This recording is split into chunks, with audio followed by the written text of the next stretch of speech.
বৈষম্য বিরোধী ছাত্র আন্দোলন দমনে ছাত্র জনতাকে গুলি করে হত্যা মামলায় 10 দিনের রিমান্ড শেষে সাবেক আইনমন্ত্রী আনিসুল হক ও সাবেক প্রধানমন্ত্রীর উপদেষ্টা সালমান এফ রহমানকে শনিবার আদালতে হাজির করে পুলিশ। একই মামলায় সাবেক সেনা কর্মকর্তা অবসরপ্রাপ্ত মেজর জেনারেল জিয়াউল আহসানকেও 8 দিনের রিমান্ড শেষে আনা হয় আদালতে। জিজ্ঞাসাবাদে ছাত্র হত্যাকাণ্ডে ইন্ধনদাতা হিসেবে এই 3 আসামির কাছ থেকে গুরুত্বপূর্ণ তথ্য পাওয়ায় তাদেরকে একই মামলায় আবারও 10 দিন করে রিমান্ড চাইলে আদালত 5 দিন করে রিমান্ড মঞ্জুর করেন। এছাড়া লালবাগ থানার অপর একটি হত্যা মামলায় এই 3 জনের 10 দিন করে রিমান্ড চাইলে আদালত 5 দিন মঞ্জুর করেন।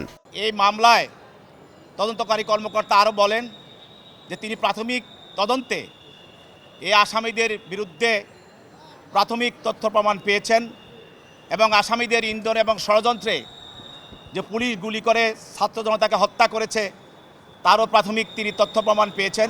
আরএফএল গ্যাস স্টোভ 25% গ্যাস সাশ্রয়, তাই টাকাও বাঁচে 25%।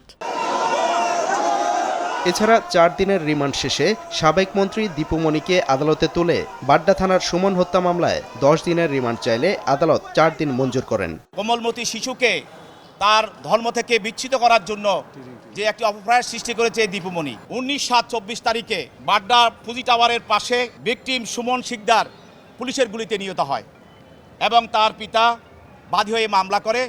এই মামলার 1 নম্বর আসামি শেখ হাসিনা, 2 নম্বর আসামি আসাদুজ্জামান কামাল এবং এই আসামি দীপুমণি। ছাত্র হত্যাকাণ্ডের ইন্ধনদাতা হিসেবে সাবেক চিফ হুইপ আসম ফিরোজকে ভাটারা থানার হত্যা মামলায় 10 দিনের রিমান্ড চাইলে আদালত 7 দিন মঞ্জুর করেন। 16/7 তারিখেও সে এলাকা গিয়ে আন্দোলনরত ছাত্র জনতার উপরে সেই আক্রমণ করে। তাদেরকে এই আক্রমণ করার ফলে এলাকার মানুষের রোষানলে পড়ে সে পালিয়ে ঢাকা চলে আসে এবং সেই আন্দোলনকে থামিয়ে দেওয়ার জন্য সরকারের উচ্চ মহলের সঙ্গে তারও ষড়যন্ত্র থাকার প্রমাণ পাওয়া যায়। আসামি পক্ষে জামিন চেয়ে শুনানি করলে তা নাকচ করেন আদালত। আসামা ফিরোজ সাহেব গত 6 বছরে সরকারের গুরুত্বপূর্ণ কোনো দায়িত্বে ছিলেন না। সে শুধু সংসদ সদস্য ছিলেন এবং এই মামলার ঘটনার সময় সে এবারকার হাসপাতালে অসুস্থ ছিল। রাষ্ট্রপক্ষের আইনজীবী জানান, ছাত্র জনতা হত্যাকাণ্ডের পেছনে আর কারা জড়িত ছিল তা জানতেই রিমান্ডে নেওয়া প্রয়োজন আসামিদের।